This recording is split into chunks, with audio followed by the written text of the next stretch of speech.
Buenas tardes. Buenas tardes, Nancy. Buenas tardes para todos. Buenas tardes. Hola, doctora. Buenas tardes, un gusto. Hola, buenas tardes.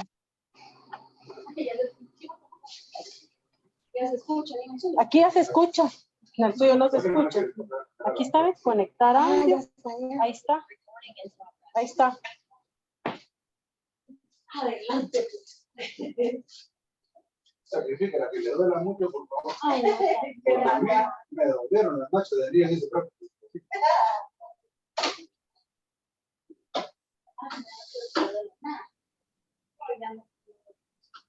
Ha sido ahí ayudando eso, ¿verdad? Sí, porque solo así no aguantaría. Ah, no. Tal vez los coanfitriones me ayudan a apagar micrófonos, por favor.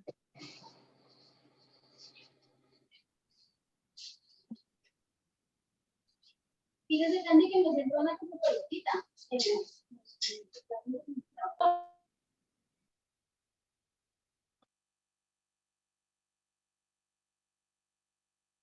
Bueno, muy buenas tardes a todos. Bienvenidos a nuestro tercer módulo del curso Periodoncia al Día. Hoy tenemos el agrado de tener a nuestra maestra, la doctora Mayra Sofía Callejas, quien nos compartirá sus conocimientos muy valiosos en esta tarde de hoy. Entonces, en nombre de la comisión organizadora del curso Periodoncia al Día, les damos a cada uno de ustedes la cordial bienvenida a esta actividad académica. Con ustedes, les presento a la doctora Lizy Claudette Solares Sosa, quien será la que presentará en nombre de la comisión organizadora a la doctora Sofía Callejas. Lizy, el público es suyo.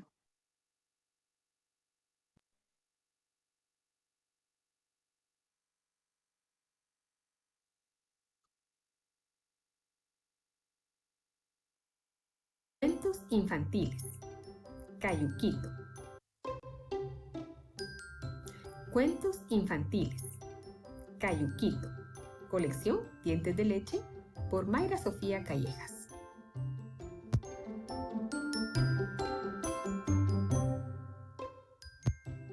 El agua del lago estaba como espejo, como todas las mañanas. Su hermoso color azul era el reflejo del cielo despejado. Los peces de colores saltaban de alegría como nunca. Mamá Pata, con su cola de patitos, hacía el recorrido acostumbrado en busca de alimentos y enseñando a sus hijitos nuevos ejercicios de natación. ¡Qué agua tan tranquila!, exclamó el señor Sapo, parado a la orilla del lago. Me veo tan galán que no quisiera mojarme esta mañana. Tendría que cambiar mis ropas. Suspiró. ¿Y tú, Cayuquito? ¿Qué haces allí escondido entre los juncos? ¿Le tienes miedo al agua?, preguntó un enorme caracol asido a un palo del muelle. Cayuquito era una pequeña y colorida embarcación. Había sido útil en el ancho mar, pero su dueño, al verla sucia, despintada y desgastada, la trajo a este lago, donde la olvidó y la dejó a la deriva, cerca del muelle.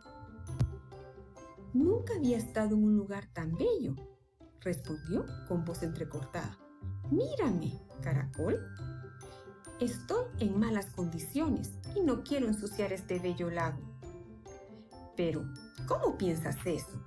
Tú eres hermoso, Cayuquito, y vemos que fuiste un gran trabajador. Por llevar y traer tanta gente, estás desgastadito, pero sigues siendo lindo. Cayuquito cambiaba de colores al oír al caracol. ¡Anímate!, lo entusiasmó el señor Sapo.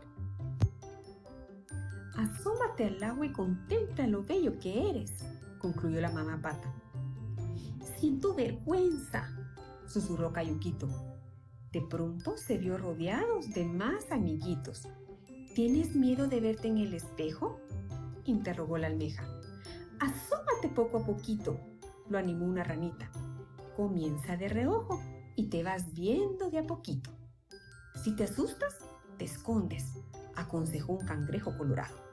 Está bien, amigos, respondió Cayuquito llenándose de valor. Lo intentaré. Cayuquito se fue asomando poco a poco al espejo de agua hasta que descubrió su cuerpo entero. ¡Qué pequeño me veo en medio de este precioso lago!, dijo asombrado. Y qué insignificante me siento al no haber tenido el valor de verme cuando era joven y hacerlo cuando estoy grande y desgastado. No pienses así, lo abrazó el caracol. Hoy has tenido el valor de verte cual eres. Si estás despintado y abolladito, es porque trabajaste muy duro. Aún así, eres lindo y todos te queremos. ¡Y te vamos a pintar de nuevo!, gritaron los pececitos de colores.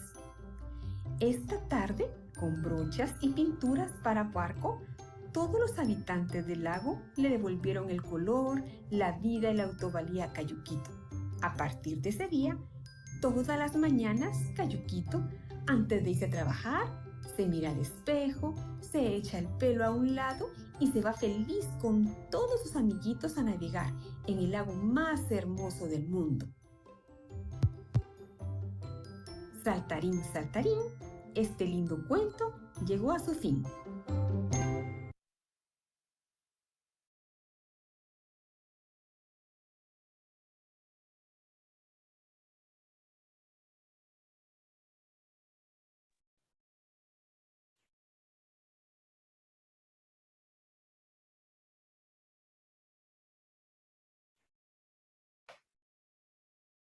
Buenas tardes, con este lindo cuento de la autoría de la doctora Sofía Callejas damos inicio a nuestra sesión del día de hoy.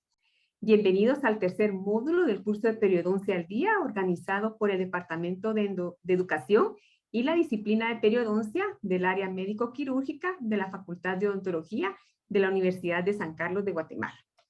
Como en las sesiones anteriores, el día de hoy contamos con la participación de una ponente de alto nivel. Me refiero a la doctora Mayra Sofía Callejas Rivera, académica, científica, investigadora, docente universitaria, amante de la periodoncia y escritora, quien el día de hoy nos desarrollará el tema manifestaciones periodontales y condiciones adquiridas en la nueva clasificación de la enfermedad periodontal 2018. Previo a cederle el micrófono a la doctora, me permitiré presentarles un resumen de su hoja de vida.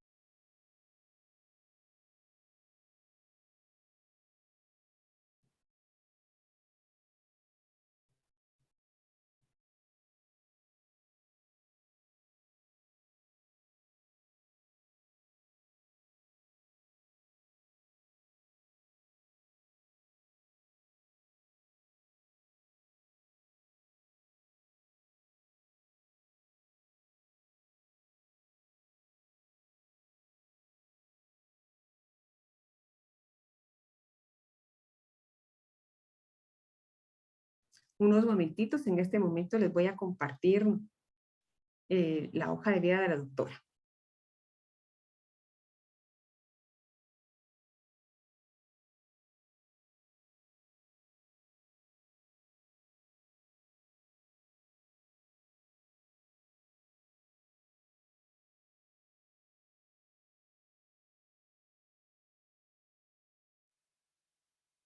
Hoja de vida, doctora Mayra Sofía Callejas Rivera. Formación académica. La doctora Mayra Sofía Callejas Rivera en 1985 obtuvo el título de cirujana dentista a nivel de licenciatura, otorgado por la Facultad de Odontología de la Universidad de San Carlos de Guatemala. En el año de 1991 le fue otorgado el título a nivel de maestría en periodoncia por la Universidad de Sao Paulo, Facultad de Odontología de Bauru, Brasil. Realizó un entrenamiento en técnicas inmunocitoquímicas en la Facultad de Medicina de la Universidad Austral de Chile en 1995. En el 2004 concluyó su maestría en Estudios Ambientales de la Universidad del Valle de Guatemala. 2005, maestría en Teología Empresarial, Universidad Cristiana de las Américas. 2015, maestría en Bioética, Universidad de Leeds. 2019, diplomado en Investigación, Facultad de Medicina, Universidad de San Carlos de Guatemala. Trabajo profesional. Ha sido docente en el área de periodoncia en la Universidad de San Carlos de Guatemala, en la Universidad Francisco Marroquín y actualmente en la Universidad Mariano Gálvez. Su práctica clínica es exclusiva en el área de periodoncia. Ha sido representante del Colegio Estomatológico de Guatemala ante el Consejo Nacional de Ciencia y Tecnología, CONACYT. Fue presidente de la Junta Directiva del Colegio Estomatológico período 2010-2012. Ha asesorado más de 40 trabajos de tesis de grado y ha participado como conferencista a nivel nacional e internacional. Ha publicado sus trabajos de investigación en el Journal of Clinical Periodontology desde el año 2012 y en el Journal de la Academia Internacional de Periodoncia desde el año 1999. Su arduo trabajo la ha hecho acreedora a múltiples reconocimientos. Medalla de Oro 2019 como mejor profesional de todos los colegios profesionales de Guatemala, otorgado por la Asamblea de Presidentes de los Colegios de Profesionales de Guatemala.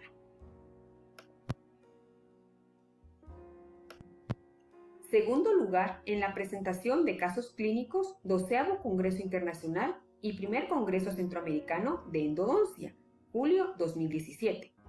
Profesional distinguida del Colegio Estomatológico de Guatemala en el Día Internacional de la Mujer, 2016.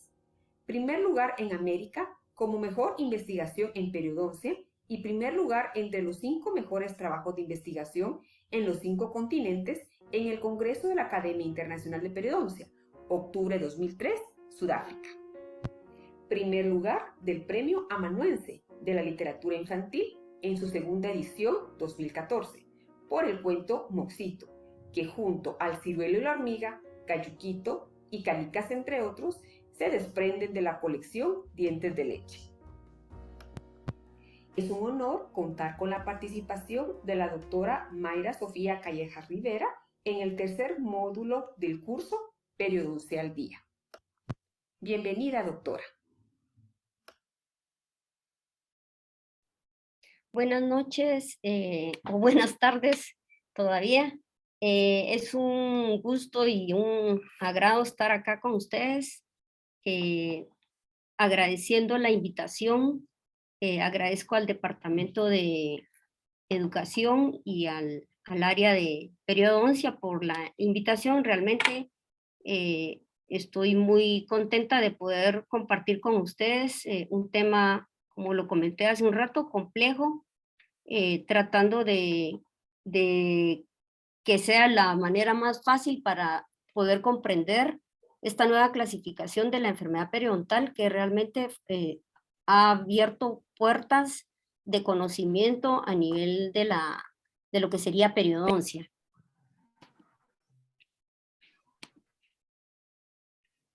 Entonces, vamos a comenzar con la presentación.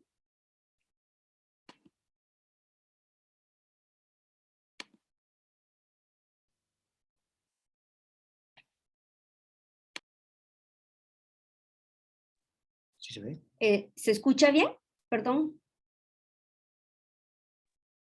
Sí, doctora, adelante. Sí, doctora, la escuchamos. Perfecto. ¿Y se ve bien la presentación? Sí, doctora. Sí, muy bien.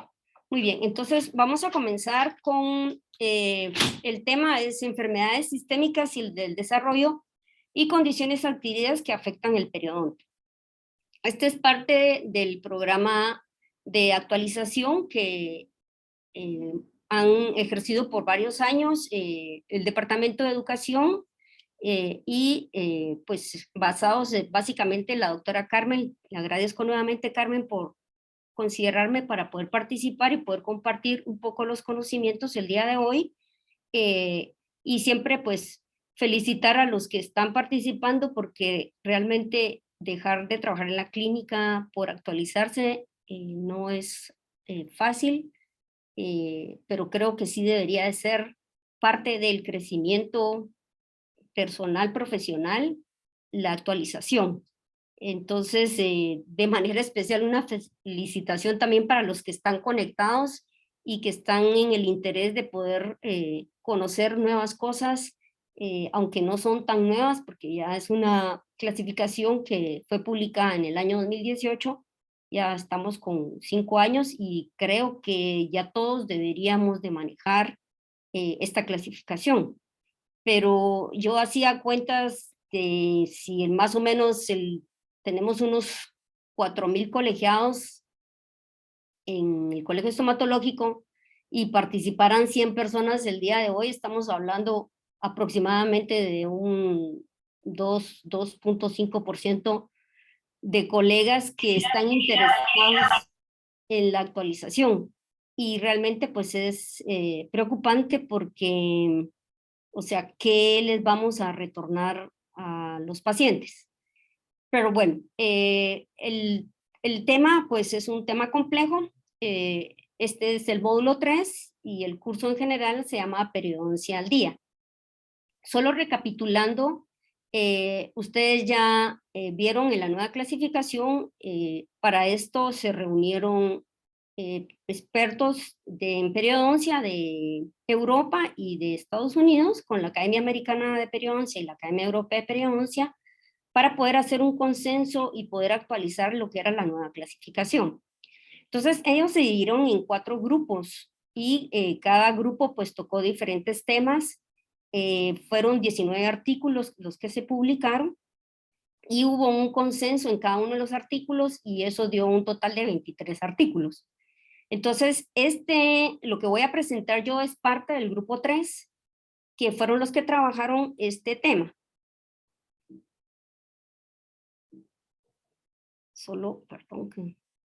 Bueno, entonces solo recordando un poquito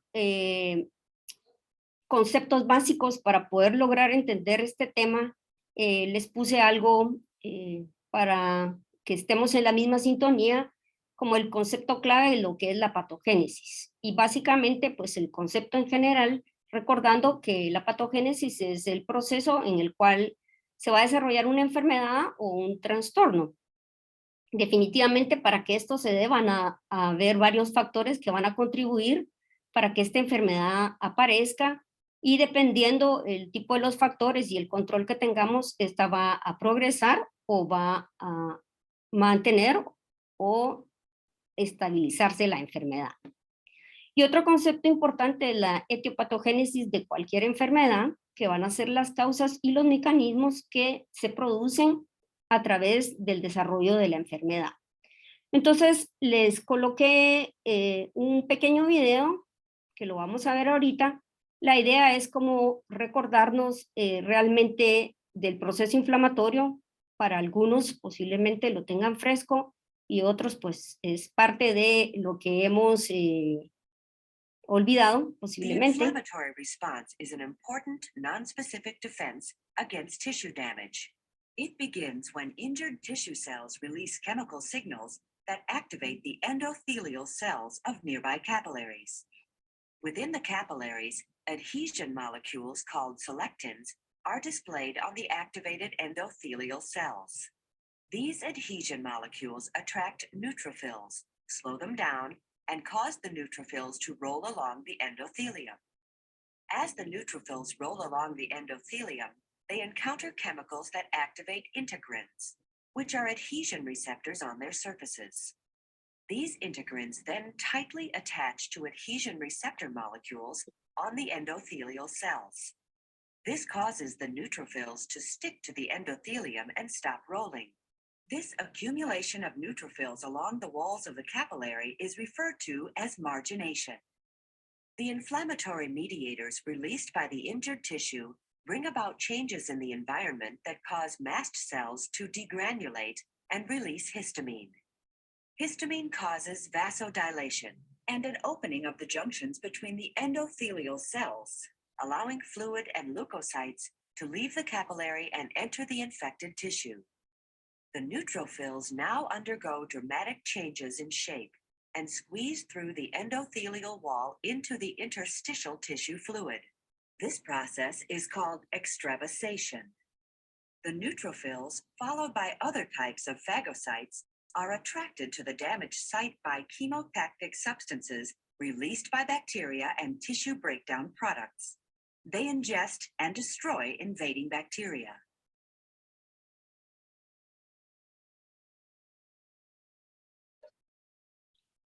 The Muy bien. inflammatory response is Excuse me, perdón. Entonces, les coloqué el video para que recordáramos la importancia del neutrófilo en el proceso inicial del proceso inflamatorio. Esto es porque muchas enfermedades de las que vamos a ver acá en el día de hoy, o sea, tienen que ver con los procesos inflamatorios para que el proceso se dé o no se dé, y dependiendo del agente causal de la enfermedad. Entonces, en este grupo de trabajo, los dos artículos que vamos a ver son las manifestaciones sistémicas y condiciones que afectan el periodonto y el resumen de los artículos. Entonces, acá tenemos el artículo de Albandar, que es el que presenta, y fue el que yo les envié, que presenta las diferentes enfermedades, y el artículo de Jepsen, que presenta, además de las enfermedades, otras condiciones que estaban dentro de el grupo de trabajo que él tenía. Esas otras condiciones no las vamos a tratar el día de hoy. Bueno, entonces tenemos el famoso cuadro de la clasificación.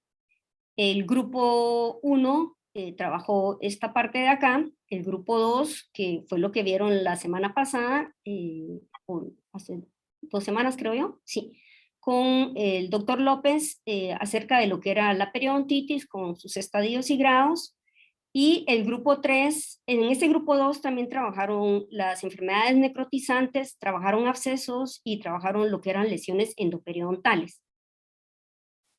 El grupo 3 trabajó esta parte de acá, que el día de hoy vamos a hablar sobre estas dos entidades, pero ellos también trabajaron sobre lo que era tramo oclusal, lo que eran las lesiones mucogingivales y todas las lesiones relacionadas con prótesis y factores del diente asociados como causantes de enfermedad periodontal.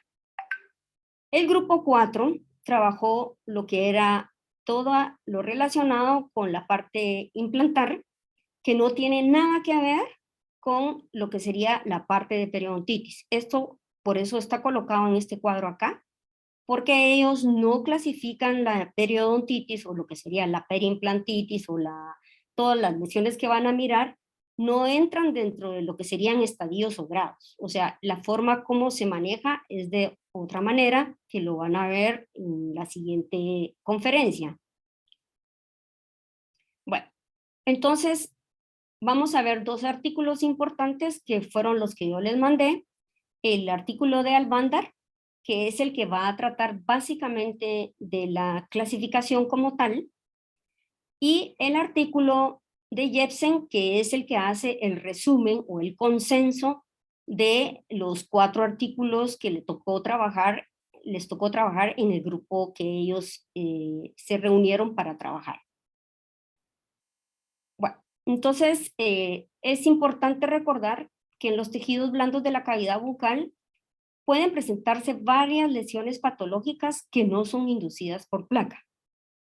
Esto nos abre un campo bien grande y por eso es que esta nueva clasificación es muy, muy importante, porque si hace la separación de las lesiones provocadas por biofilm o las lesiones que aparecen en tejidos y en el periodonto, pero que no tienen nada que ver con lo que sería el biofilm. Y lo vamos a ir viendo más adelante. Bueno, entonces el artículo de Albandar, o sea, nos presenta sus objetivos y qué es lo que va a incluir ese artículo. Entonces, el objetivo del artículo es proponer definiciones de casos y consideraciones diagnósticas de trastornos sistémicos y condiciones que afectan el aparato de inserción. Acá es bien importante porque la definición de casos es de las cosas más importantes que nos van a ayudar en el sentido de que todos caigamos en un consenso y que estemos hablando de lo mismo. Y es por eso también importante porque esta definición de casos aparece en varios artículos, como la definición de caso de cuándo es periodontitis, de cuándo es gingivitis, de cuándo se considera un tejido sano. Esto va a cumplir ciertos parámetros que están definidos en cada uno de los artículos dependiendo del grupo de trabajo. ¿Qué incluye el artículo? Entonces va a incluir enfermedades y condiciones sistémicas que pueden afectar todo el tejido periodontal y causar la pérdida de los tejidos de soporte. Esto sería hueso, sería ligamento, bueno, o sea, lo que ustedes ya conocen. Y también va a presentar lo que habíamos platicado anteriormente, la definición de casos. Existe una cosa importante que es el índice internacional de la clasificación de enfermedades, que en español se conoce como CEI y en inglés el ICD, que ustedes se van a dar cuenta que aparece en los artículos. Y este índice, o sea, realmente surgió hace algún tiempo, pero la idea básicamente era a nivel estadístico. Y lo que se quería realmente era como establecer un patrón internacional de causa de mortalidad o de morbilidad de la gente, de qué se moría la gente, quiénes se morían más de tal enfermedad, cuáles eran las enfermedades que tenían más morbilidad. Y entonces fue creciendo y fue creciendo, incluyendo varios aspectos dentro de lo que se consideraría. El ICD-10 es el que aparece en los artículos. Ese fue publicado en el año 1990, pero al día de hoy ya apareció el ICD-11 que se publicó en este año.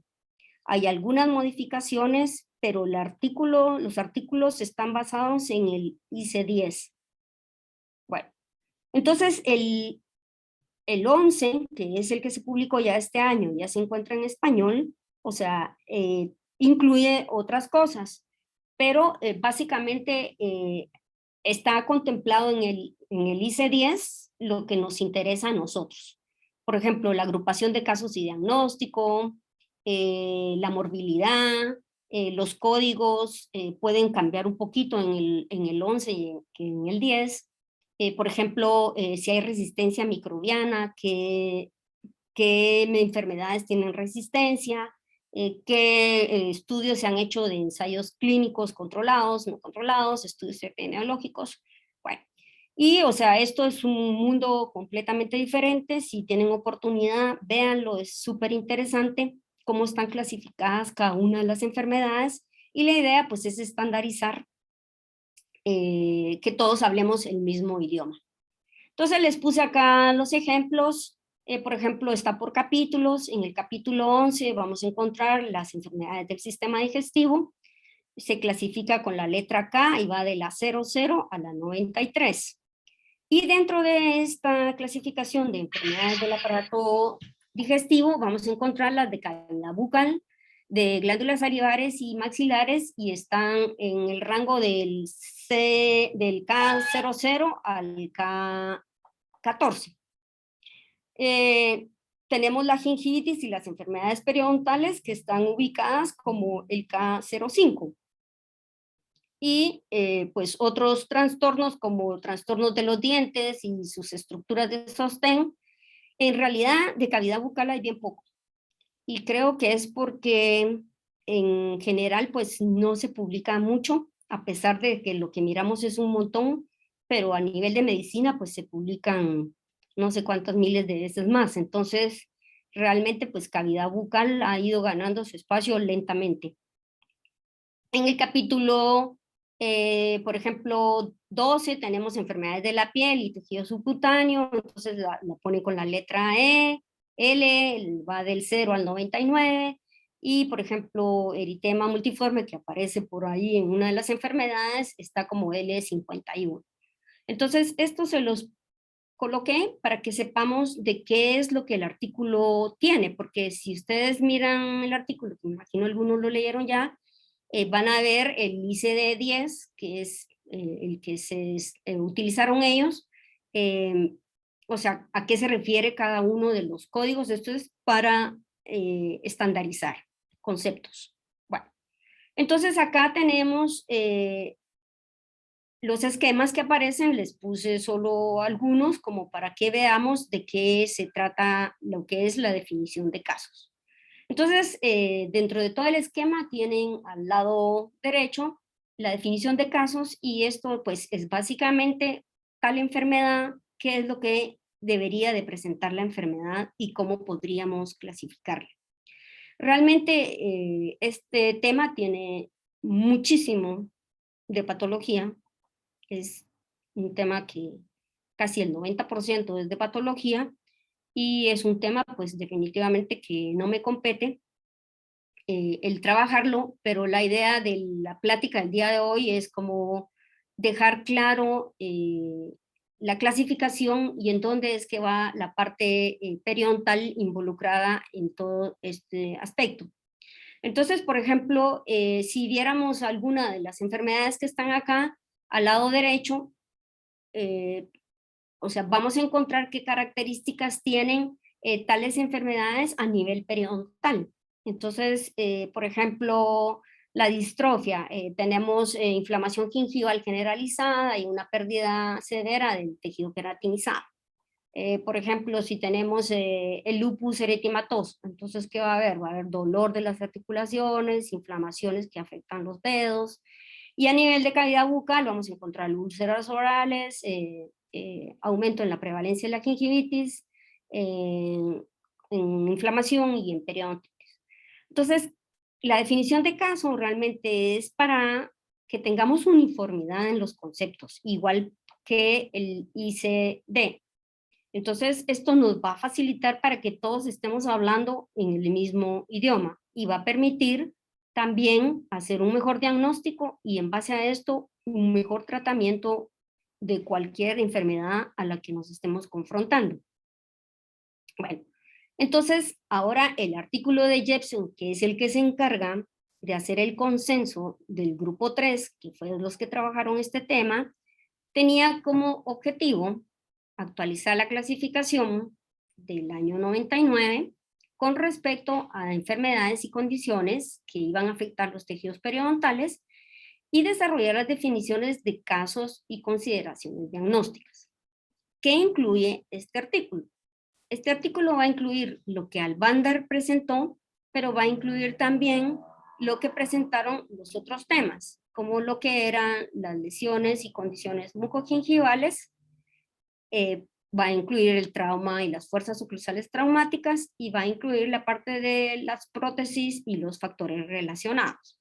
Entonces, el día de hoy nos vamos a dedicar a lo que son las manifestaciones periodontales de enfermedades sistémicas y del desarrollo y las condiciones adquiridas. Entonces, acá les hice un esquema como para que sepamos en dónde es que vamos a trabajar. El artículo de Alvander básicamente hace 3 clasificaciones grandes. Una es los desórdenes sistémicos que afectan al periodonto por inflamación. El otro son los desórdenes que influyen en la patogénesis de la enfermedad. Aquí serían considerando todos los factores que van a contribuir a acelerar la enfermedad periodontal. Y las condiciones o desórdenes que dañan los tejidos periodontales sin tener enfermedad periodontal, sin tener periodontitis, sin tener el biofilm presente. Entonces, dentro de esa clasificación, si ustedes se dan cuenta, son varios aspectos que tenemos que tener cuidado para no confundirnos, porque son 3 temas y cada tema tiene subtemas. Bueno, Entonces, el artículo va a dividir, como les mencioné, en 3 grandes temas. Los desórdenes sistémicos raros, que van a dañar los tejidos periodontales por la presencia de inflamación, y por eso vimos el video de inflamación, para que se recordaran un poquito y viéramos la importancia del neutrófilo en el proceso inflamatorio como una reacción inmediata. Los otros desórdenes que influyen en la patogénesis y los desórdenes que son independientes de lo que sería el biofilm como tal. Entonces vamos a comenzar con la primera parte, que son desórdenes sistémicos que ellos los clasifican como raros, dentro de los cuales están los desórdenes genéticos, y acá ellos hacen una lista, y acá está lo que les decía, el ICD-10, que es el código. Cada una de estas enfermedades, si ustedes la buscan en este manual que hay, van a encontrar por la letra y va a ir directamente a lo que dice la enfermedad. Y entonces ya es mucho más fácil poder trabajar con un especialista. Por ejemplo, si tienen un paciente con un síndrome y quieren comunicarse con un genetista o con el médico tratante, pues definitivamente, o sea, ya va a ser mucho más fácil saber de qué están hablando de la misma enfermedad.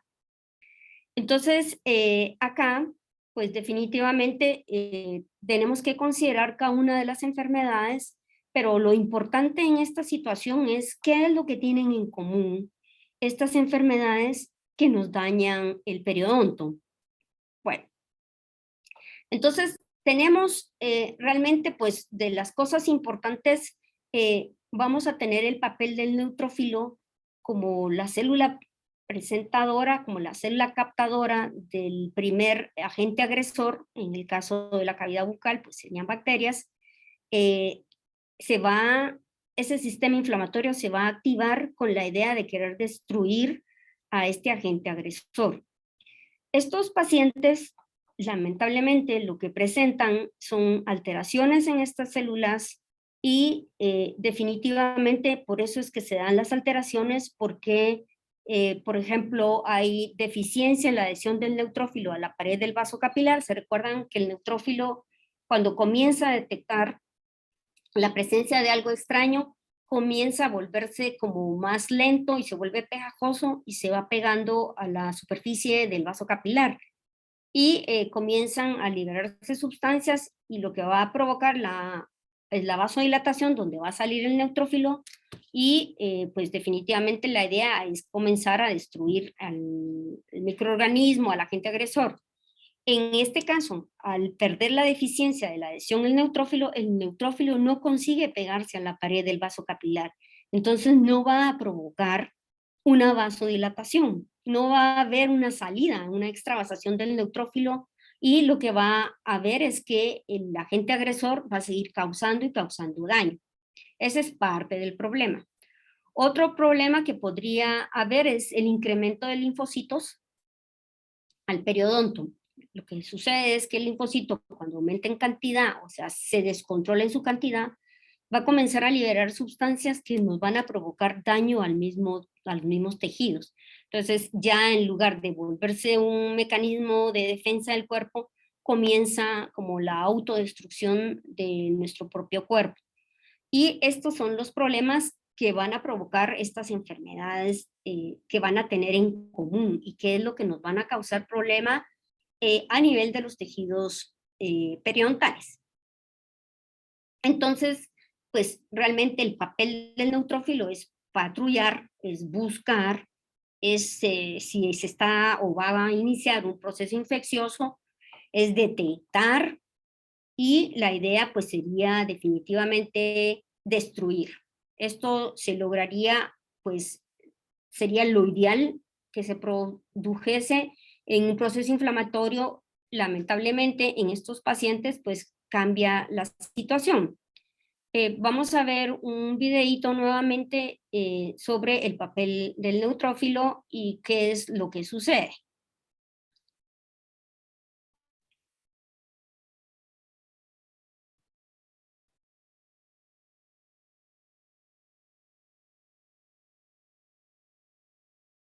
Extravasation of neutrophils. White blood cells circulate in the blood, searching for pathogens within our bodies. Neutrophils, the most abundant type of white blood cell, patrol the blood for signs of infection. When inflammation is detected, neutrophils become sticky and roll along the capillary wall, adhering to it, and eventually squeezing out of the vessel. This entire process is called extravasation.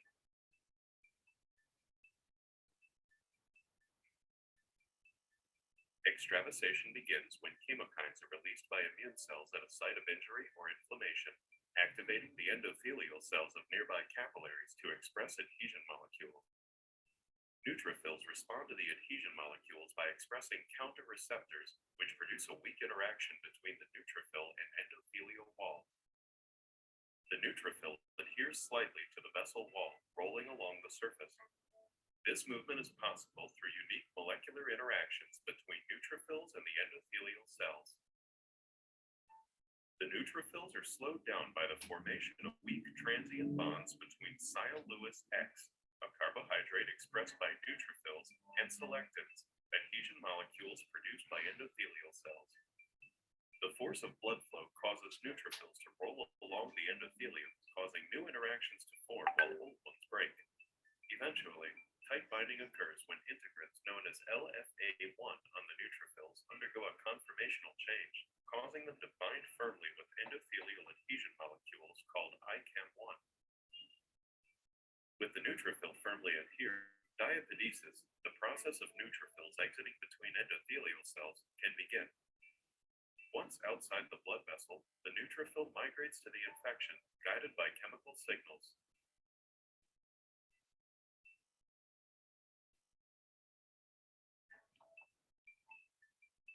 Muy bien, entonces vemos el papel del neutrófilo, realmente cómo el neutrófilo logra, o sea, volverse como más perezosito, pero la idea es irse pegando a la pared de los vasos capilares, a las células endoteliales, y a través de la histamina que se va a liberar en la parte externa, eso va a provocar una vasodilatación y va a hacer la migración del neutrófilo para poder destruir inicialmente pues, el agente agresor. Entonces tenemos acá dentro de las enfermedades que habíamos hablado el síndrome de Down. O sea, síndrome de Down, ya hablamos, son enfermedades que ya tienen un proceso, un desorden genético, el paciente ya nace así, y por tener alteraciones de las células, la enfermedad periodontal se va a presentar. Va a haber destrucción de los tejidos, definitivamente el diagnóstico que vamos a tener, lo vamos a ver más adelante, cómo es que vamos a clasificar estas condiciones. Lo importante en esto es tomar en consideración que los pacientes con determinadas condiciones periodontales, si están involucrados en enfermedades de origen genético, debemos de tratarlos de una manera diferente que lo que sería un paciente normal. ¿Por qué? Porque sus procesos van a ser más acelerados, estos pacientes van a perder piezas dentarias más aceleradamente, y el problema es cómo vamos a reponer esas piezas o cómo el paciente, su calidad de vida va a ser a futuro. Tenemos otro ejemplo de una fibromatosis hereditaria también, o sea, ¿qué es lo que le sucede a las piezas? Las piezas definitivamente pues van a tener destrucción de los tejidos, esto va a provocar más acúmulo de placa, va a acelerar el proceso inflamatorio, no hay mecanismos de defensa hacia los procesos inflamatorios, o se va a defender de otra manera el cuerpo a través de un proceso inflamatorio crónico, y pues lo que tenemos acá es un proceso cronificado de los tejidos gingivales como mecanismos de defensa posiblemente ante los agentes agresores, pero definitivamente la destrucción nosotros no la vamos a poder parar, como en el caso posible de una periodontitis de estadio 1 o 2, que podemos lograr tener un periodonto reducido pero sano, En estos casos nosotros no vamos a lograr poder llegar parar la enfermedad. Lo que podemos hacer es retardar un poco a través de terapias periodontales de mantenimiento. Bueno, está la otra condición, inmunodeficiencias primarias, que también son condiciones que son importantes considerar.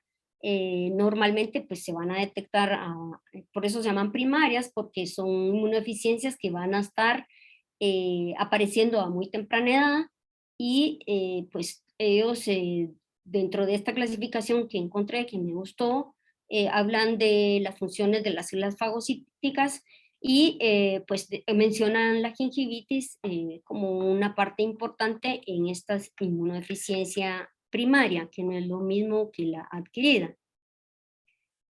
Tenemos ahora la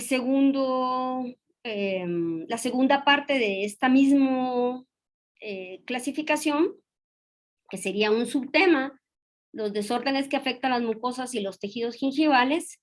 Bueno, entonces acá tenemos las enfermedades que ellos colocan dentro de esta clasificación y pues definitivamente hay algunos síndromes que nosotros podamos conocer y algunos que posiblemente nunca lleguemos a mirar. Pero ¿qué es lo que sucede en esto? Lo que hay es una reducción en acá solo para, esto es el cemento radicular, este es el epitelio de unión, acá es la dentina, y acá abajito está el ligamento periodontal, que sería este que está acá. Acá tenemos el hueso.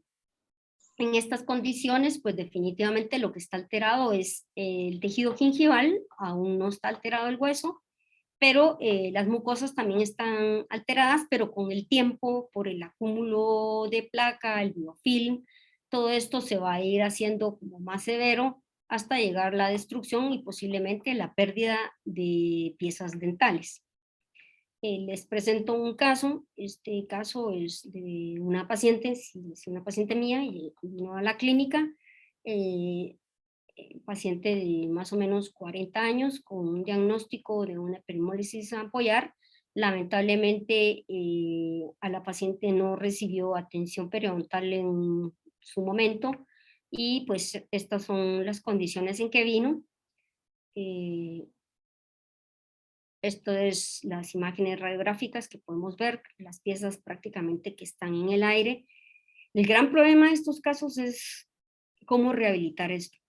O sea, porque la enfermedad sigue progresando, porque el daño no es algo que esté externo, es algo ya hereditario que está. Entonces, el futuro de estas piezas es su pérdida. El gran problema con esta paciente es que tiene un paladar plano. ¿Y podemos colocar implante? Posiblemente no. ¿Y qué prótesis se le va a colocar a la paciente? Pues ese es el gran dilema en que estamos tratando de que se salven las pocas piezas, y acá es donde viene la lucha de salvar piezas, porque qué condiciones de vida le podemos dar a esta persona con 40 años, imagínense, o sea, no sabemos cuántos años más va a vivir y qué calidad de vida va a tener. Entonces esta es parte de la función como odontólogos, como profesionales de la salud, el tratar de brindar mejor calidad de vida a nuestros pacientes. Bueno, tenemos las condiciones que afectan el tejido conectivo, y acá les puse un esquema, o sea, qué es lo que se destruye en la enfermedad. Prácticamente acá ya tenemos destrucción de tejido óseo, y la parte del ligamento periodontal, y la parte de lo que soporta el tejido en la parte interna de lo que sería el tejido queratinizado, toda la destrucción que se pueda llegar a tener.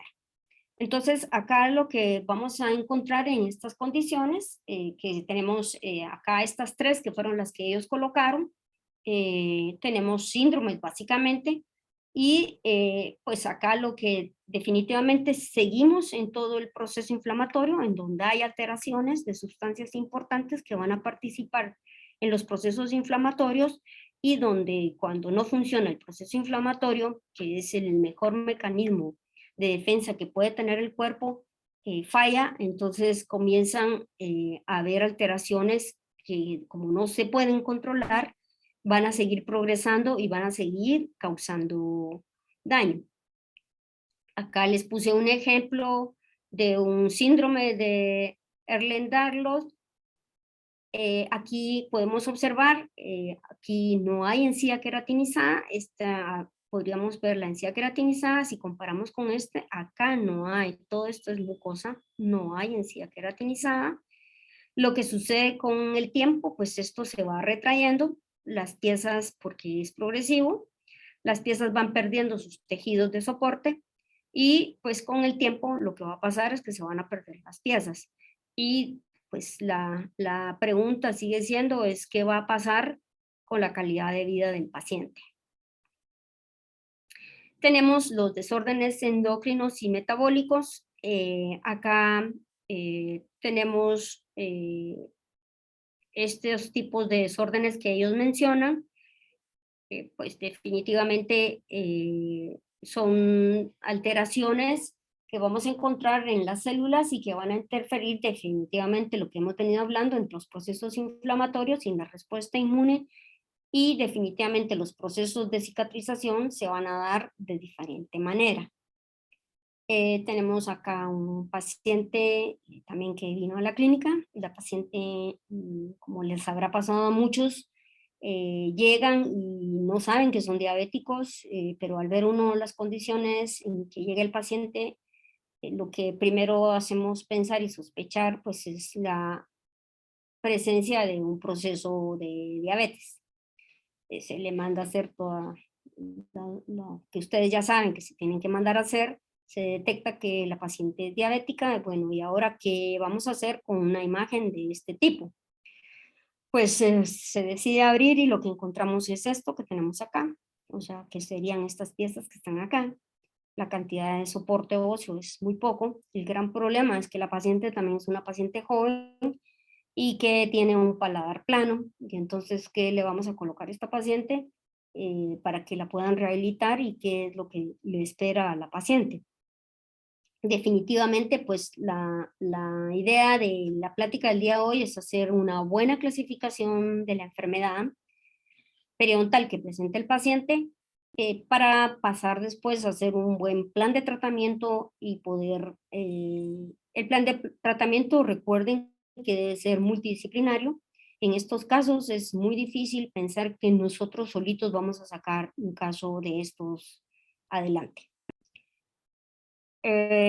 Tenemos también la otra parte de la clasificación, que eran las inmunodeficiencias adquiridas y las enfermedades inflamatorias como tal. Entonces, las inmunodeficiencias adquiridas, pues definitivamente este tema hemos recibido bastante información al respecto y pues cuando estaba trabajando este tema vino a mi memoria todas las clases y todas las patologías que recibimos en la facultad.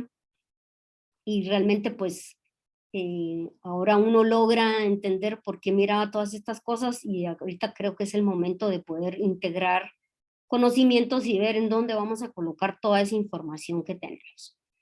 Entonces, la asociación entre las infecciones por la inmunodeficiencia adquirida y la periodontitis ulceronecrotizante hay bastante relación, que es lo que se tiene de información al día de hoy. Tenemos pues definitivamente aquí la enfermedad puede progresar, pero gracias a Dios pues hay bastantes medicamentos que pueden ayudar a que la enfermedad pueda ser controlada y que no siga progresando. Pero lo importante es que el paciente tome sus medicamentos y estar monitoreando con citas de mantenimiento para poder tener controlada la enfermedad periodontal. Entonces acá les puse dos pacientes con características definitivamente fuertes de pacientes con inmunodeficiencia. Entonces ahora pasamos a la segunda categoría del artículo de Albandar, en donde menciona los otros desórdenes sistémicos que influyen en la patogénesis. Esto es importante considerar que en el artículo de Albandar, él menciona el estrés y la depresión, menciona el tabaco, y en el artículo de Jepsen agregan las otras condiciones, o sea, aparecen siempre estas tres, pero estas están agregadas en el artículo del consenso. Entonces, estas son nuevas en el artículo, pero hay que considerar todas dentro de esta clasificación de desórdenes sistémicos que influyen en la patogénesis de la enfermedad. Bueno, o sea, acá les presento un paciente con artritis, pues definitivamente a nivel periodontal, como un proceso inflamatorio crónico no lo vamos a ver, porque estos pacientes normalmente están tomando medicamentos para el dolor y recuérdense que les mandan muchos corticosteroides, entonces nuestros procesos inflamatorios agudos no los vamos a ver como tal. Pero sí podemos ver una cronificación a nivel de los tejidos gingivales y a nivel radiográfico pues podemos observar las pérdidas óseas que se observan acá en este nivel. Ahora, si yo no hubiese hecho una buena historia del paciente, posiblemente ni sabría que la paciente tenía artritis en la fecha que inició. Esta es la imagen del 2017, los dientes están todavía en boca, pero definitivamente el tratamiento periodontal era importante y las citas de mantenimiento en estos pacientes, pues insisto, que son de vital importancia esa terapia periodontal de soporte. Los pacientes fumadores también que van a influir en la patogénesis de la enfermedad, pero en este artículo lo que más se debe de enfatizar y que más hacen ellos énfasis es que estos son factores que van a contribuir o acelerar a que la enfermedad periodontal se dé. Y los pacientes, si se recuerdan, cuando vieron la clasificación de enfermedad periodontal, se consideraban los pacientes diabéticos y los pacientes fumadores iban a modificar el grado de la enfermedad. Entonces, se consideran como factores que pueden modificar el grado de enfermedad periodontal que presente el paciente. Y por eso les preguntamos, ¿fuma? ¿Cuántos cigarrillos fuma? ¿Cuánto tiempo tiene de fumar? Si es diabético, ¿cuáles son sus niveles? Mandamos a hacer los niveles de hemoglobina glicosilada y eso nos va a servir de patrón importante para poder establecer el patrón real de enfermedad periodontal que tiene el paciente. Bueno, este paciente es el mismo paciente que miramos anteriormente. Se los puse acá, es un paciente que tiene 16 años de terapia periodontal de soporte. Ingresó conmigo en el 2004, esta es una radiografía del 2020, pero a pesar de tener citas de mantenimiento periodontal, el paciente ha perdido piezas dentales. Entonces, también hay estudios que comprueban que los pacientes fumadores pierden en promedio tantos dientes por año cuando no tienen terapia periodontal de soporte, y teniendo terapia periodontal de soporte, a pesar de eso, los pacientes pueden perder piezas dentales. Entonces, insisto en la importancia que tienen los pacientes fumadores para el diagnóstico de la enfermedad periodontal y tenemos que tener, o sea, mucha, pero mucha cautela para poderlos tratar. Los pacientes, si no modifican la condición de fumadores, les digo que es muy difícil, pero muy difícil controlar la enfermedad periodontal y la progresión de la enfermedad periodontal. Medicamentos. ¿Qué nos interesa a nivel de medicamentos que puedan afectarnos el periodonto? Las osteonecrosis por bisfosfonatos. Podemos tener destrucciones de los tejidos, del hueso, sin necesidad de tener una enfermedad periodontal como tal. Entonces, esto es importante también dentro de la historia del paciente, preguntarle medicamentos y por favor, sí es importante considerar la presencia o mandar a hacer análisis de telopéptidos para ver cómo están los niveles de bisfosfonatos a nivel de concentraciones en sangre. Bueno, entonces ahora vamos a pasar a la tercera división de estas enfermedades, que son los desórdenes sistémicos que causan pérdida de los tejidos periodontales independientes del biofilm. ¿Qué tenemos acá? Pues los dos artículos presentan lo mismo y básicamente tenemos neoplasias y otros desórdenes que definitivamente son muy importantes de tomar en consideración.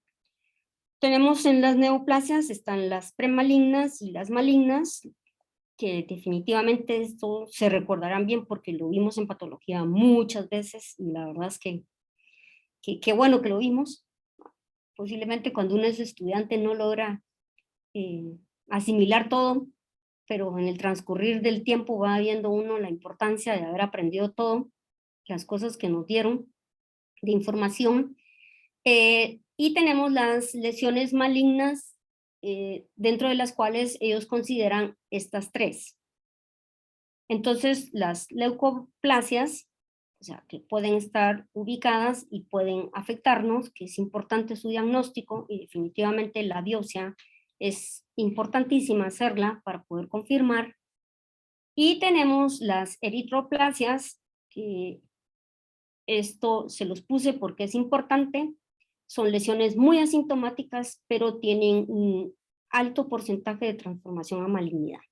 Entonces, si vemos lesiones de este tipo, por favor, es importante la biopsia, porque no sabemos en qué estadio pueda estar la lesión y podemos jugar a dejar desapercibida una lesión que podríamos estar detectando a temprana edad. Tenemos acá este caso, que fue el que les presenté casi que al inicio. Esta era una pacientita, niña de 10 años, venía del interior. Lamentablemente los papás no creyeron el diagnóstico, llegaron a consultar con otra colega y la colega les dijo que lo que tenía no era eso, y que lo que tenía era una inflamación de las encías y que eso se podía curar fácilmente. Y definitivamente, pues, o sea, el creer o no creer las enfermedades es algo de importancia.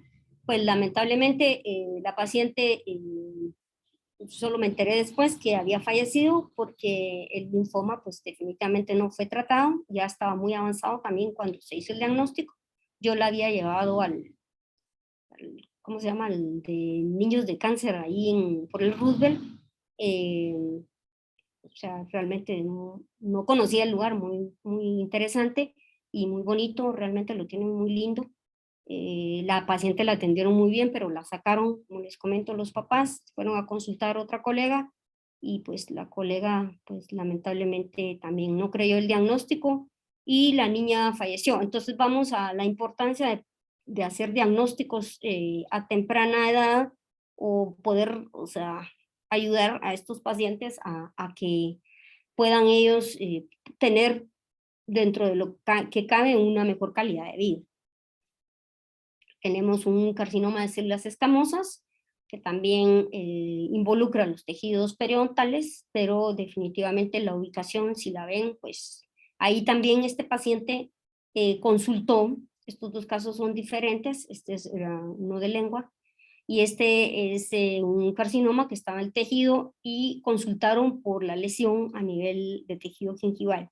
O sea, ellos cuando les hice el comentario que podía ser una lesión cancerosa, no creyeron, pero sí consultaron con otro colega y a bendición que el colega también coincidió y pues el señor está vivo al día de hoy. Bueno, tenemos acá este caso, y es un caso, si ustedes ven, 1982 yo estaba en la facultad, fue mi primer caso de odontopediatría que recibí, y para mi suerte, o sea, fue un caso que me llevó un montón de tiempo porque ustedes saben cómo eran los ingresos en la facultad, en diagnóstico. Y pues, o sea, para mi suerte, y la verdad es que lo agradecí muchísimo que me hubiera tocado el caso, el pacientito en ese momento, pues no se sabían muchas cosas como lo que se sabe al día de hoy, y las radiografías, pues definitivamente, imagínense que podemos esperar de unas radiografías de hace, ¿cuántos son? 22, ¿cuántos años son esos? Como 30 años, no sé cuántos, casi, como, sí, como 30 años, más de 30 años. Bueno, la cosa es que el pacientito tenía una lesión en el paladar y tenía, si pueden observar un poquito, habían lesiones de furca, había de los dos lados, había destrucción de hueso, el paciente tenía 4 años y sus piececitas de adelante casi ya no tenían hueso. Bueno, o sea, después de infinidad de estudios y de todas las cosas, el diagnóstico fue histiocytosis de células de Langerhans. Tanto les digo que el caso me sirvió, fue mi tesis de graduación, y el paciente al día de hoy lo sigo viendo. Entonces vamos a diagnósticos hechos a tiempo, definitivamente son súper válidos para poder mantener los pacientes con por lo menos mejor calidad de vida y más tiempo. Bueno, entonces, ¿qué tenemos acá? Lo que vimos, acabamos de ver ahorita, los desórdenes sistémicos que afectan por inflamación, los genéticos, las inmunodeficiencias y las enfermedades inflamatorias. Vimos los desórdenes que influyen la patogénesis y los desórdenes que dañan los tejidos periodontales, pero que no tienen nada que ver con lo que sería el biofilm o con una periodontitis como tal. Y en este artículo de Jensen, como él hace el consenso de todos los que trabajaron en su grupo, incluyó en el artículo las condiciones mucogingivales, las fuerzas oclusales traumáticas y las prótesis dentales. Esto es lo que aparece acá. Y esto está dividido en 2 partes. Las periodontitis como manifestaciones de enfermedades y las enfermedades que alteran, pero acá van a estar las que son periodontitis, ¿sí? Y los desórdenes que pudieran darse, como las, por ejemplo, los pacientes diabéticos, los pacientes fumadores, o sea, esos van a incluirse acá. Y los que tienen desórdenes o condiciones raras, los que tienen las enfermedades que no son causadas por el biofilm, van a ser en esta parte de acá. Entonces, las que van a acelerar los procesos de periodontitis, vamos a tener estas que tenían sus factores, que eran lo que habíamos platicado, fumadores, diabéticos, por ejemplo, hablan ellos un poquito de osteoporosis, pero, o sea, los artículos que hay son muy recientes, entonces como que hay un poquito de controversia todavía en ellos. Hablan un poquito de artritis reumatoidea también, pero, o sea, lo que más encontraron es que la periodontitis puede acelerar más los procesos de artritis reumatoidea, y también estas condiciones, ya que habíamos hablado de los procesos inflamatorios, por no tener el cuerpo sus mecanismos de defensa adecuados, van con el acúmulo de placa que van a tener sus pacientes, se van a acelerar los procesos de periodontitis. Bueno, entonces las condiciones mucogingivales, les puse solo acá ejemplos, o sea, son destrucciones, y ese artículo, el de Jepsen, es muy interesante porque hacen toda la, por decir así, la definición de caso de qué es una lesión mucogingival, el fenotipo gingival, la clasificación, o sea, la importancia de por qué un fenotipo fino o un fenotipo grueso. ¿Por qué es importante esto? Porque va a depender de eso qué tipo de técnica quirúrgica se va a utilizar para poder cubrir esas lesiones. Y la otra cosa importante, también hablan de lesiones cervicales no cariosas, por ejemplo, lo indicado es no hacer resinas en estas, por ejemplo, en estas exposiciones radiculares que están viendo acá, como lo que ven. O sea, esto definitivamente hay tratamientos con cirugías de recubrimiento radicular que se pueden lograr. Acá les puse, este es el mismo paciente de los dos lados, un paciente que operamos acá en la clínica con recesiones bastante grandes, pues definitivamente logramos la cobertura y en la parte de abajo también se logró, pero o sea, este es un paciente que estamos trabajando en este momento todavía. Entonces, estas condiciones mucogingivales, el fenotipo gingival es importante determinarlo y está en ese artículo de Jensen. Como les comenté, yo no voy a trabajar ese tema, me imagino que lo van a ver más adelante. La importancia del tema, la importancia de poder hacer su diagnóstico y de poder incluir sus clasificaciones. ¿Para qué? Para saber qué procedimiento quirúrgico yo le puedo hacer al paciente, qué le puedo ofrecer, o sea, en la clasificación de Miller o la clasificación de Cairo, depende de qué es lo que ustedes van a ver, si hay papilas conservadas, si no hay papilas conservadas, qué tipo de tejido óseo tienen esos casos. Entonces todo eso se mira en esa clasificación, pero está en ese artículo. Bueno, entonces ahora vamos a ver realmente de todo lo que vimos, entonces, ¿cómo vamos a hacer el diagnóstico de la enfermedad? Mi pregunta es, bueno, ¿y entonces cómo clasifico? Estos pacientes tienen periodontitis y ¿qué? Y tienen un síndrome, y esos que tienen cáncer tienen periodontitis, pero tienen cáncer, y entonces, ¿cómo queda la situación? Entonces, vamos a tener para los desórdenes sistémicos raros, como lo que hablábamos, ¿se recuerdan? Ese era el síndrome de Ehlers-Danlos. Este síndrome, ¿cómo es que vamos a hacer ese diagnóstico? Entonces el diagnóstico va a ser periodontitis como manifestación del síndrome de lo que ustedes detectan. Si es un paciente con síndrome de Down, periodontitis como manifestación del síndrome de Down. Eso sería el diagnóstico como quedaría para los desórdenes sistémicos raros. Para la clasificación número 2, los que van a tener factores que van a modificar el curso de la enfermedad periodontal, o lo que sería, por ejemplo, un paciente diabético, como el que vimos, va a ser como la clasificación que vieron en la presentación de hace 2 semanas, creo yo, con el doctor José Manuel. Entonces, este caso, por ejemplo, sería una periodontitis, estadio 3, grado C, y la diabetes, pues, es un factor modificador de la enfermedad periodontal. Esto es importante anotarlo porque de esto nos vamos a basar para saber qué tratamiento y qué vamos a esperar de ese tratamiento.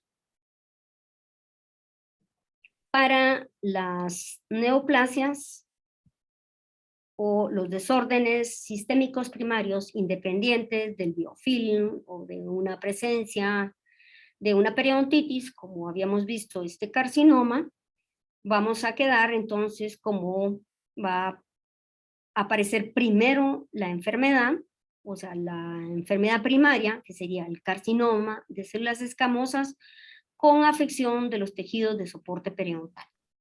Entonces, los diagnósticos van a ser como se los presenté en este momento, dependiendo de la condición que nosotros hayamos detectado en la historia del paciente, y en el diagnóstico inicial lo vamos a colocar dependiendo de lo que encontremos, así va a ser lo que vamos a colocar en el diagnóstico.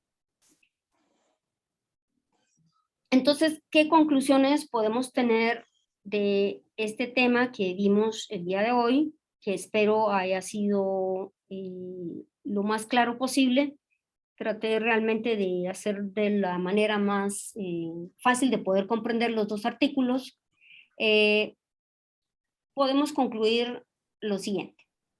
Definitivamente el diagnóstico es de las responsabilidades más grandes que tenemos como odontólogo. Y por eso es que yo a veces me choca un poco cuando veo que dicen que exámenes gratis y los pacientes a veces llegan y preguntan cuánto vale la consulta y usted solo por evaluarme me va a cobrar. Realmente lo más valioso de nuestro trabajo es el diagnóstico, porque ahí está todo el conocimiento que nosotros adquirimos durante la profesión, o sea, todo el conocimiento que estudiamos en la facultad va a estar en el diagnóstico. O sea, ese conocimiento que ustedes hacen de diagnóstico no es que les cayó del cielo. O sea, ustedes pueden llegar a un diagnóstico actualmente porque tienen un bagaje de conocimiento que han venido adquiriendo y que aprendieron durante el transcurrir de su estudio en la universidad. Entonces, definitivamente el diagnóstico es súper importante y de eso va a depender todo el éxito de lo que ustedes hagan. Entonces, ¿para qué nos va a servir? Para poder establecer medidas preventivas si estamos en el momento de hacer y para establecer medidas terapéuticas también. Y poder hacer un plan de tratamiento. Otra de las conclusiones importantes de acá, de estos artículos, es que las enfermedades y trastornos sistémicos raros que tienen efectos destructivos en el periodonto, la periodontitis se puede presentar en ellas, y también debemos de considerar que puede aparecer en edades tempranas. Y lo importante es hacer el diagnóstico como lo miramos anteriormente. El otro importante es que existen desórdenes sistémicos y condiciones que van a modificar el curso de la periodontitis, como la diabetes, los pacientes fumadores, lo que ellos incluyeron el estrés también, que es importante, esa parte psicológica que a veces nos cuesta manejar en el paciente, también es muy importante, porque el factor estrés va a deprimir el sistema inmunológico y definitivamente va a acelerar los procesos de periodontitis que puedan estar pasando el paciente. También otra conclusión importante es que van a existir desórdenes, va a haber destrucción de los tejidos periodontales no necesariamente asociados con la presencia del biofilm. Y aquí van a encontrar y vamos a encontrar estas lesiones neoplásicas que pueden aparecer o como las otras que aparecían, la histiocitosis de células de Langerhans y las otras que aparecen en los documentos. Y que existen otras condiciones que también pueden afectar el periodonto, que no tienen nada que ver con periodontitis, ¿ya?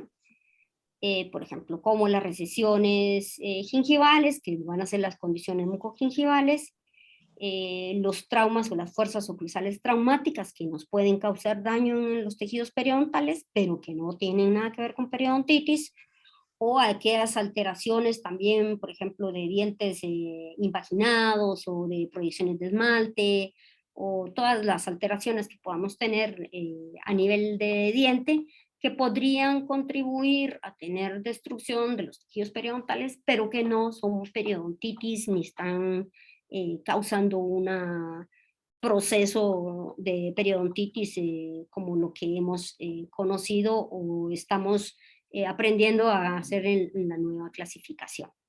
Entonces, estas básicamente son las conclusiones de los dos artículos que miramos, que nos sirvieron para el día de hoy, para poder dejar claro estas condiciones, cómo es que nosotros realmente el diagnóstico va a variar.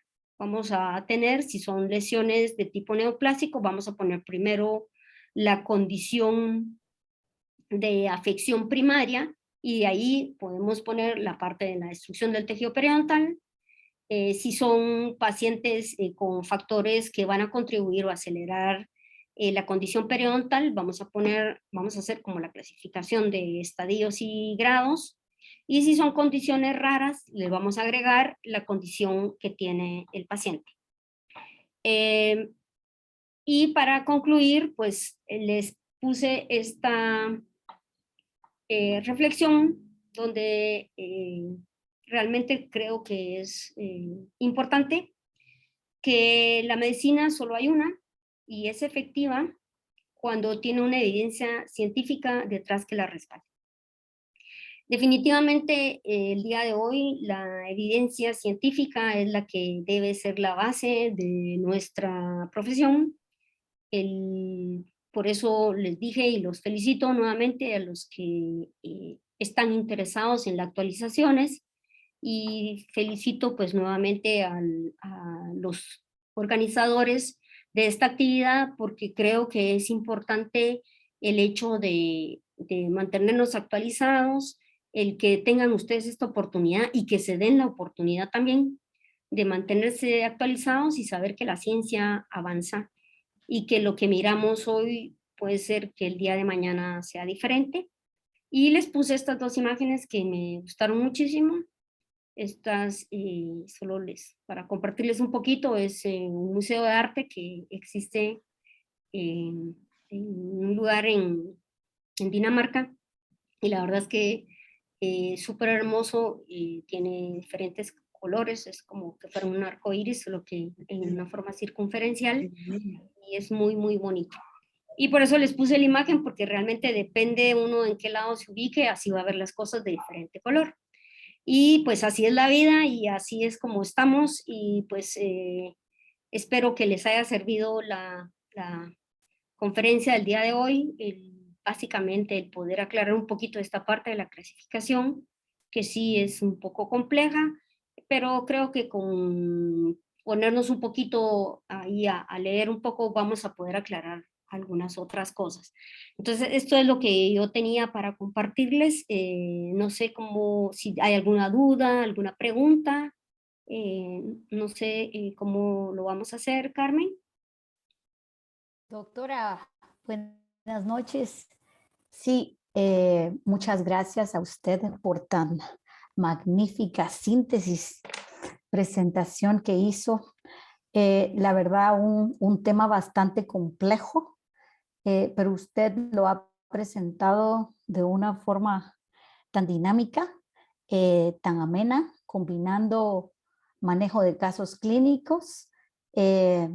Pues a usted, en nombre de la comisión, le agradecemos, en nombre de todos los profesionales, estudiantes y participantes, el estar nutriendo nuestros conocimientos y estar reforzando ese aprendizaje que nunca debe de faltar, ¿verdad? En el chat tenemos pues saludos y felicitaciones, y la doctora Ileana Hurtado hace una pregunta. ¿La gingivitis descamativa entra dentro de alguna clasificación? Ella pone, ¿será la 3? Me imagino que se refiere a la categoría 3 de las que usted mencionó. Muchas gracias. Sí, perdón, pero o sea, dentro de lo que es, solo como para recapitular, esta clasificación ellos trabajaron en 4 grupos. El grupo 1 incluyó lo que era salud periodontal, y incluyó también la parte de lo que era gingivitis. Y en la parte de gingivitis también hay una clasificación muy semejante en lo que es la gingivitis asociada al biofilm y la gingivitis asociada a otras condiciones. Y en esas condiciones entra una gama grandísima de lesiones, aparecen más o menos como 100 lesiones, pero están como gingivitis, dentro de las cuales está líquen plano, está pénfigo, está penfigoide, están muchas lesiones que son catalogadas como gingivitis. ¿Por qué como gingivitis? Porque no hay destrucción del periodonto. O sea, no hay destrucción de hueso, no va a haber destrucción del ligamento periodontal, sino se van a quedar circunscritas al tejido gingival. Y eso entra dentro de lo que trataron el grupo 1, y posiblemente está en el consenso, en el reporte que hacen del grupo 1, ahí está el resumen de todo esto. Pero esa es una lesión circunscrita a tejido gingival. Y ahí está toda la... Son no sé cuántas, la verdad es que no me recuerdo, pero son muchísimas las que aparecen. Y lo que miramos el día de hoy era las que causan daño a nivel del periodonto, o sea, de los tejidos de soporte periodontal, para ser más específicos, que eran las periodontitis. Gracias, doctora. El licenciado Marco Vinicio García Él también pregunta qué pruebas de laboratorio podrían apoyar al diagnóstico también. Él es el que está a cargo del laboratorio de la Facultad de Odontología. Ya. Pero no sé a qué, o sea, a qué condición se refiere. Porque si, por ejemplo, estamos hablando de diabetes, pues o sea, los mismos exámenes que glucosa, prepos, hemoglobina glicosilada. Ahora, si hablamos de condiciones de este tipo, esto es muy difícil manejarlo a nivel de laboratorio como un diagnóstico inicial. Si nosotros recibimos ya al paciente con un, por ejemplo, un síndrome determinado, nosotros tenemos que conocer el síndrome y dependiendo qué órganos estén afectados, tenemos que monitorear. Por ejemplo, si hay afección de hígado, podríamos considerar fosfatasas, transaminasas, o depende. Yo creo que eso es como muy difícil poder establecer una receta y decir, estos exámenes van a ser siempre los que se van a mandar a hacer. En estas condiciones son condiciones raras, son condiciones en donde hay compromiso sistémico, no son condiciones aisladas. Entonces el paciente normalmente siempre va a ser de manejo conjunto con el médico. Es bien importante estar de la mano con el médico tratante de la condición sistémica y en base a eso nosotros también, si tenemos que medicar, siempre debemos de consultar con el médico si el paciente puede o no tomar ese medicamento, porque estas condiciones, pues como son síndromes, traen muchas cosas atrás de lo que nosotros nos pudiéramos imaginar. Entonces, creo que no podría decirle como estos exámenes van a ser los específicos, porque para síndromes, o sea, no. Y nosotros no seríamos los más indicados a hacer un diagnóstico de un síndrome, porque eso, la parte genética es súper importante. La parte genética en Guatemala, que yo sepa, se hacen muestras, pero las mandan a Estados Unidos y pues no son tan baratas, y aquí hay algunas que hacen, pero normalmente cuando son síndromes complejos, todas esas se van para Estados Unidos y vienen los resultados en 2-3 días, pues, o no sé en cuánto tiempo vengan. Pero si no, a nivel de laboratorio clínico, de químico biológico, eso va a depender de cada colega que, de acuerdo con su comunicación con el médico, qué es lo que el médico recomiende hacer. Doctora, y aunada a esta pregunta, generalmente también se habla mucho de la proteína C reactiva cuando nosotros hacemos como un examen complementario en los diagnósticos de periodontitis cuando no están relacionados tanto a estas condiciones. ¿Qué tanto cabe esta prueba en las condiciones sistémicas inflamatorias en general? ¿O qué opinión le amerita a usted hacer esta prueba? Lo que sucede es que si tú ya sabes que el sistema inmunológico está comprometido, como los síndromes que vimos, pues, o sea, si te va a interesar, por ejemplo, la cuantificación de neutrófilos, o te va a interesar, pues podría ser, pero ¿qué es lo que tú vas a hacer con esa información? O sea, ¿cuánto te interesa saber qué cantidad de neutrófilos tiene el paciente? O sea, ¿lo vas a dejar de tratar o no lo vas a tratar? Pues, y por ejemplo, proteína C reactiva, o sea, si hay periodontitis van a salir elevadas, pues. Entonces,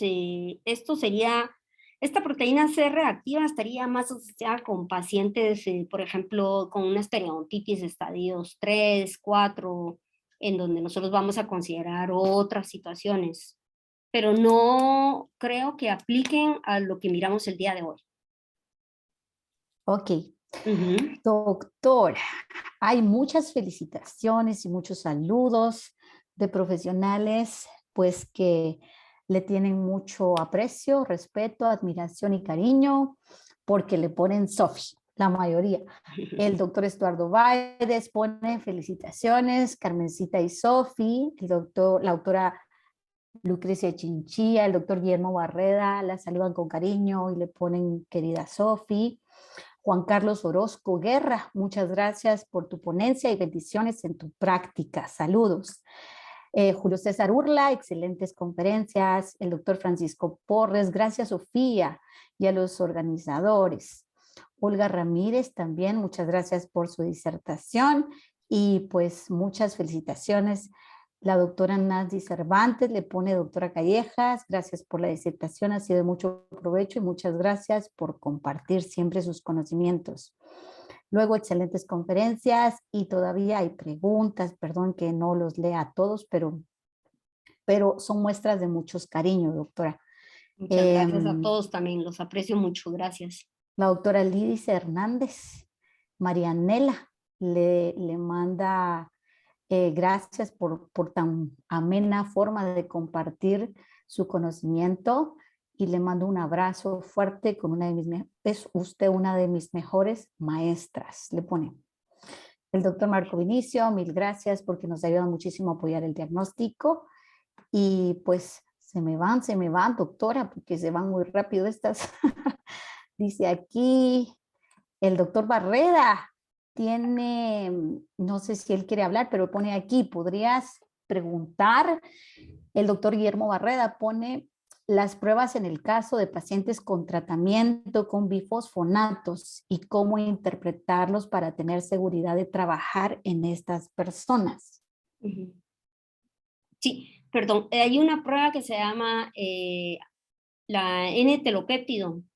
Esta te dan rangos de concentraciones de los bisfosfonatos a nivel óseo. Bueno, o sea, como un pequeño resumen de cuál es el bisfosfonato, lo que hace, o sea, si pensamos en un hueso con osteoporosis y pensáramos, por ejemplo, que es una malla de una gasa y los espacios son súper grandes, eso sería una osteoporosis. Entonces, lo que hacen los bisfosfonatos es saturar esos espacios grandes a manera de que se vaya llenando y volver el hueso mucho más denso y compacto. El problema de esto es que puede estar tan denso que la irrigación se disminuye ya a nivel de esos espacios. Y el hecho de no tener la irrigación suficiente es lo que nos podría causar la necrosis en el caso de algún procedimiento. Estos exámenes actualmente ya hacen le preguntan a uno si es dentista, si es odontólogo, y mandan los valores. Bueno, o sea, puede ser tratable, está en condiciones no tratamiento odontológico y te dan los parámetros para poder trabajar en los laboratorios. Lo que sí sé es que en Guatemala creo que hay como 1 o 2 laboratorios que lo trabajan. No sé exactamente cuántos hay, pero yo con 2 trabajo y son los que, pues, con los que tengo los resultados y ellos actualmente, al inicio no, pero ahora como se les manda, ya creo que ya vieron que los dentistas también estamos ahí mandando y ya nos mandan los rangos para odontólogo. Ok. Muchas gracias, doctora. El doctor Denis Cheu le pone felicitaciones, Sofía, por su disertación y por compartir tus conocimientos. Saludos. Gracias. Norma Armas, muchas gracias, doctora, por compartir sus conocimientos y a los organizadores siempre me agradece. El doctor José Palencia, Greli Reynosa, mi admiración y cariño siempre a usted, doctora Callejas. El doctor Mario Enrique Taracena, siempre especial saludo, le manda también. La doctora Indiana Hurtadas agradeciendo su pregunta. Y todos, mi cariño, Sofi, le pone el doctor Guillermo Barreda.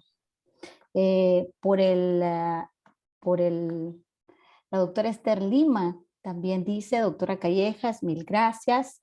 Disculpe, en recesiones que tienen abrasión de tejido dental, ¿qué material aconseja usted utilizar para restaurar antes de un tratamiento periodontal como un injerto de tejido? Lo que sucede es que, recuérdense que las lesiones cervicales no cariosas, hay una clasificación también que cómo es que deben de clasificarse y de tratarse. Los materiales restaurativos están hechos para restauraciones a nivel de lo que es esmalte. no para cemento radicular. Y normalmente esas restauraciones, dependiendo el tipo de lesión cervical que tengan, posiblemente se van a caer en el transcurrir del tiempo. Normalmente las lesiones cervicales no cariosas, la cirugía periodontal es la indicación número 1, y la parte que se va a restaurar a nivel cervical es en la unión cemento-esmalte. Y todo lo demás debe de ser cubierto, si es posible, con injerto de tejido conectivo, esas recesiones gingivales. Gracias, doctora. El doctor Henry Chisman, mi admiración y respeto a la doctora Callejas, el doctor Byron Valenzuela también la saluda y que fue una muy buena retroalimentación. Acá en el Facebook también se está viendo la conferencia y hay muchas muestras y felicitaciones. Pues yo tal vez, doctora, quisiera, aprovechando su aporte y su conocimiento, ¿verdad?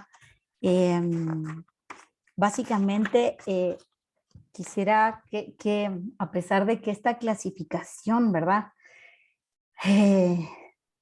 Va luego de la clasificación del 99, en donde casi fueron 20 años, ¿verdad? Que apenas a nivel de estudiantes, profesional, todavía en sí siempre la enfermedad periodontal era compleja y a pesar de eso manejábamos conceptos que no casaban en muchas situaciones. Viene a caernos esta nueva clasificación que fue un sacudir para todos, ¿verdad? Volver a aprender a asimilar conceptos, como usted lo dice, manejar bien los conceptos que se traían y los conceptos nuevos que se plantean, ¿verdad? ¿Qué opinión le amerita? Porque aún nosotros discutíamos ver qué tanto irá a durar esta clasificación, decía uno, porque aún los mismos que plantean decían posiblemente van a haber modificaciones y van a haber otra revuelta, pero básicamente, ¿qué opinión le amerita a usted esta nueva clasificación que se presenta con respecto a la clasificación anterior, cuando usted la conoció? Mira, yo la verdad te digo que yo estoy muy contenta con la nueva clasificación. ¿Por qué? Porque normalmente los pacientes que vienen a la clínica son estadios 3 y 4. Y eso me ha hecho visualizar la importancia de la odontología multidisciplinar. O sea, definitivamente la parte periodontal nosotros la tratamos de hacer lo mejor que podemos, pero si no tenemos el apoyo del rehabilitador, o sea, eso va a fracasar. Y si no tenemos el apoyo del que hace la endodoncia, va a fracasar. Y si no tenemos a veces el apoyo del ortodoncista, va a fracasar. Entonces, por eso es que estoy contenta, porque yo ya solo tomo mi responsabilidad como periodoncista y el que se tiene que batir el duelo es el protesista, que tiene que ver cómo le hace para poder rehabilitar esos casos tan complejos. Y a veces pues también el ortodoncista, que nos va a hacer el favor de poder modificar condiciones para una mejor higiene, para mejorar la condición periodontal del paciente. Y pues estoy también muy contenta con la clasificación porque, por ejemplo, donde ponía yo mis pacientes que tuve éxito del tratamiento periodontal, o sea, es un periodonto reducido pues, pero el paciente está sano.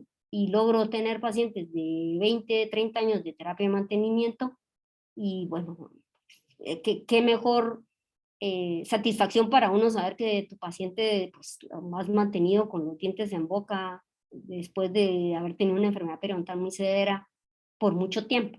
O sea, y pues para mí realmente creo que puede tener modificaciones, pero no va a retroceder la clasificación. O sea, tiene pero muy buenas cosas. La verdad es que yo estoy muy contenta con esa clasificación. También la parte perimplantar, toda la parte de implantes es muy buena.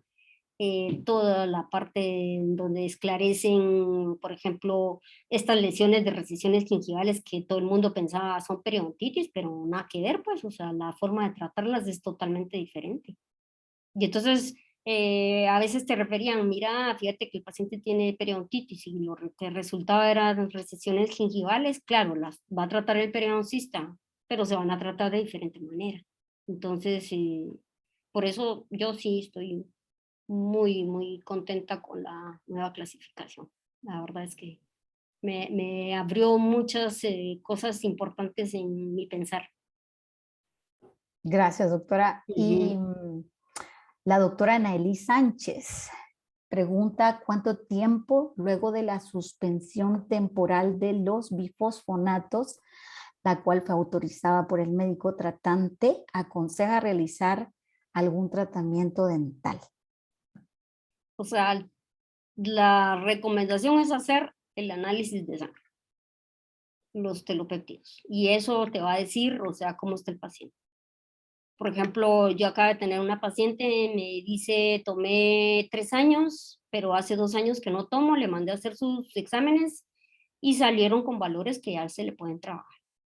Entonces, y hay pacientes que, por ejemplo, antes les mandaban 10 años a esos pacientes, no los puede tratar uno, pues porque cuando el cuerpo va a eliminar eso, va a transcurrir mucho tiempo. Pero es clave el examen. El examen es bien importante. Ok. En el Facebook también hay muchas felicidades de Analú, Camilo España. Gracias, doctora. Como siempre, es un gusto poder escuchar sus conocimientos. Marvin Maaz. Saludos también. Lucía Castañeda, excelente conferencia. Iris Chin, felicidades. Pues, doctora, y yo también quiero agregar mi comentario personal. Yo sé que usted es una gran profesional, pero además de eso yo quiero agradecer algo que a viva voz y todos los que estamos participando de esta conferencia no me dejarán mentir. Usted integra muchos talentos y muchos valores.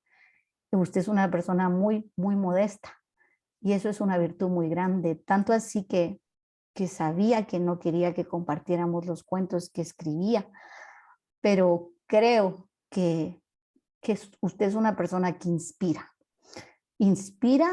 a quienes la pudimos conocer, para quienes fue catedrática, pero también hay que pensar en estas nuevas generaciones. Inspira porque no solo es periodoncia, su récord de vida lo dice, ¿verdad? O sea, usted ha incursionado en muchas áreas de la vida integralmente, ¿verdad? Es decir, preocupación por el medio ambiente, preocupación por la existencia, preocupación por la investigación, y eso la ha hecho a usted como dicen, no hay grandes profesionales, sino hay grandes seres humanos. Y gracias, doctora, por atender este llamado, y gracias por compartir siempre todo lo que usted puede dar. Así que con esto yo cierro. Felicitaciones, dice el doctor Sergio Piloña. Y pues yo tengo que presentar al doctor Callejas, que va a hacer el cierre final de esta participación. Gracias a usted, doctora. Gracias, Marina. Te aprecio mucho. Bueno, buenas noches a todos. Bueno, no creo que haya mucho más que decir. Realmente, pues, con todo lo que ustedes han expresado a la doctora Callejas, todo su aprecio y cariño, todo lo que, pues, han hablado de ella, pues, nos dice mucho. Agradecemos a la doctora por su interés, por su dedicación a la periodoncia y por haber participado en este curso, que para todos nosotros, pues, es de gran ayuda para podernos actualizar. Agradecemos también al comité organizador. Realmente este tipo de cursos nos ayudan a estar siempre teniendo nuevos conocimientos, y a todos ustedes también les agradecemos su participación.